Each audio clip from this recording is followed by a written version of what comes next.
जय हिंद दोस्तों, आप सभी का स्वागत है आपके अपने YouTube चैनल पर। दोस्तों, आज हम लोग बात करेंगे जो आप लोगों ने डॉक्टर राम मनोहर लोहिया अवध विश्वविद्यालय के माध्यम से 17 जुलाई 2026 को आप लोगों ने LLB, LLM और बी फार्मा का इंट्रेंस एग्जामिनेशन दिया था। उसके काउंसलिंग में डॉक्यूमेंट से संबंधित कौन कौन से डॉक्यूमेंट ज़रूरी नहीं है, क्योंकि सभी लोग परेशान हैं कि सभी अगर कोई डॉक्यूमेंट नहीं रहेगा तो हम लोग काउंसलिंग में पार्टिसिपेट कर पाएंगे कि नहीं कर पाएंगे। दोस्तों कि जैसा कि आप लोगों को पता होगा कि कल जो है डी फार्मा की काउंसलिंग हुई थी और आज जो है LLM की काउंसलिंग भी चल रही है। तो दोस्तों, डॉक्यूमेंट संबंधित ऐसे नियम आए हैं कि अगर मान लीजिए कोई डॉक्यूमेंट नहीं भी है तो भी आप लोगों को चल जाएगा। कौन कौन से डॉक्यूमेंट आपको LLB में और बी फार्मा में आपको लगाना है, सारे डॉक्यूमेंट की प्रक्रिया हम आप लोगों को सीरियल वाइज बताएंगे, तो आप लोगों को घबराने की कोई ज़रूरत नहीं है। आप लोगों को सारी सबसे पहले बात करेंगे काउंसलिंग में डॉक्यूमेंट कौन कौन से डॉक्यूमेंट कंपलसरी हैं। तो कंपलसरी में अगर हम लोग मान लेंगे दोस्तों कि आप लोगों के पास 2 कलर फोटो होना चाहिए, आप लोगों की खुद की 2 कलर फोटो होना चाहिए, पासपोर्ट साइज की आप लोगों के 2 फोटो रहेगा, तो ये तो कंपलसरी है दोस्तों। वहीं पे अगर हम लोग दोस्तों बात करेंगे तो काउंसलिंग लेटर भी आप लोगों के पास होना जरूरी है। तो काउंसलिंग लेटर, उसके बाद दोस्तों इसमें ये भी देखेंगे हम लोग कि इसमें ये भी लिखा है कि काउंसलिंग लेटर इफ़ जनरेटेड, इसका मतलब ये है दोस्तों कि अगर काउंसलिंग लेटर जनरेट नहीं हुआ है तो तब भी आप लोग पार्टिसिपेट कर सकते हैं। लेकिन दोस्तों आप लोग को बता दें कि काउंसलिंग लेटर मिलेगा कहाँ से।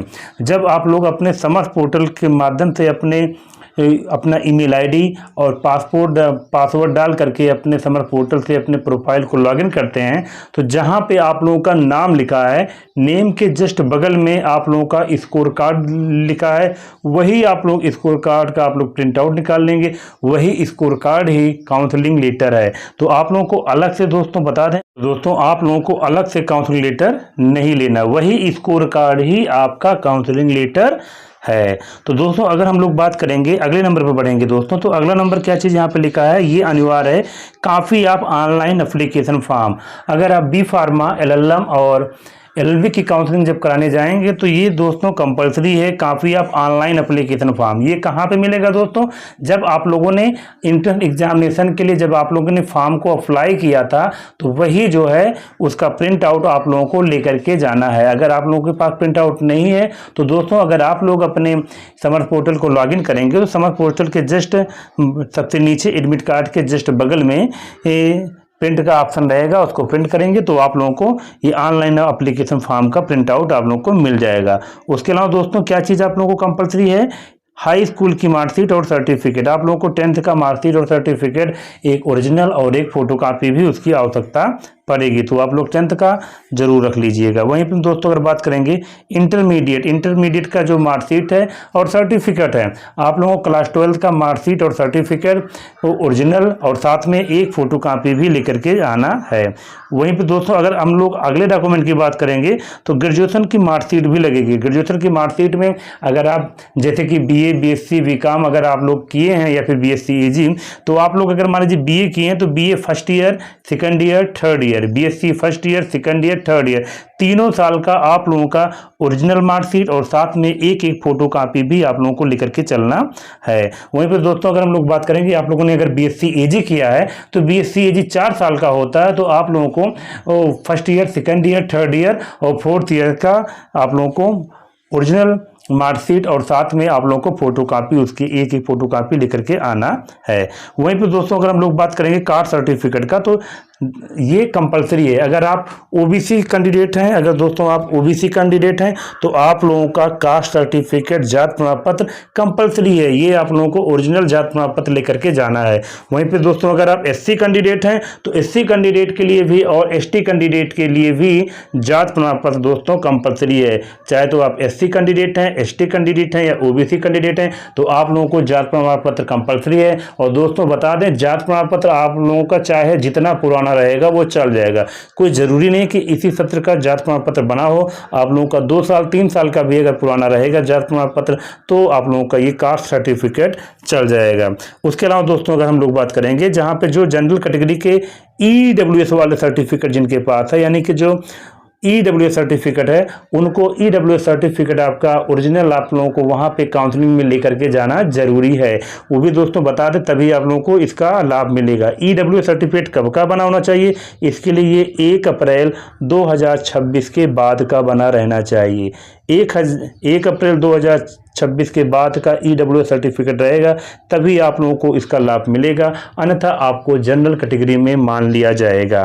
वहीं पे दोस्तों अगर हम लोग बात करेंगे फिजिकल डिसेबल्ड सर्टिफिकेट, यानी कि अगर कोई कैंडिडेट अगर मान लीजिए विकलांग है, दिव्यांग है, तो उसका जो है फिजिकल सर्टिफिकेट चाहिए। अगर वो आप लोगों के पास सर्टिफिकेट रहेगा तभी आप लोगों को उस कैटेगरी का लाभ मिलेगा, तो ये भी कंपलसरी है दोस्तों।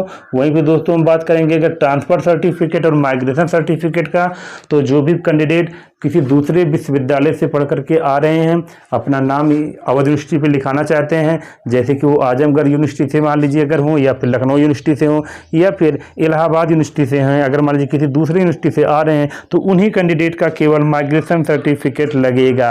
और दोस्तों वैसे घबराने की जरूरत नहीं है, अगर अभी तक आप लोगों ने माइग्रेशन सर्टिफिकेट नहीं बनवाया है, तो वहाँ पे आप लोग अगर अपना अंडरटेकिंग फॉर्म वहाँ पे सबमिट कर देंगे तो आप लोगों को जो है काउंसलिंग में कोई प्रॉब्लम नहीं होगी। लेकिन जब आप लोग अपना एडमिशन कॉलेज में कराएंगे तब आप लोग माइग्रेशन सर्टिफिकेट बाद में भी दे सकते हैं।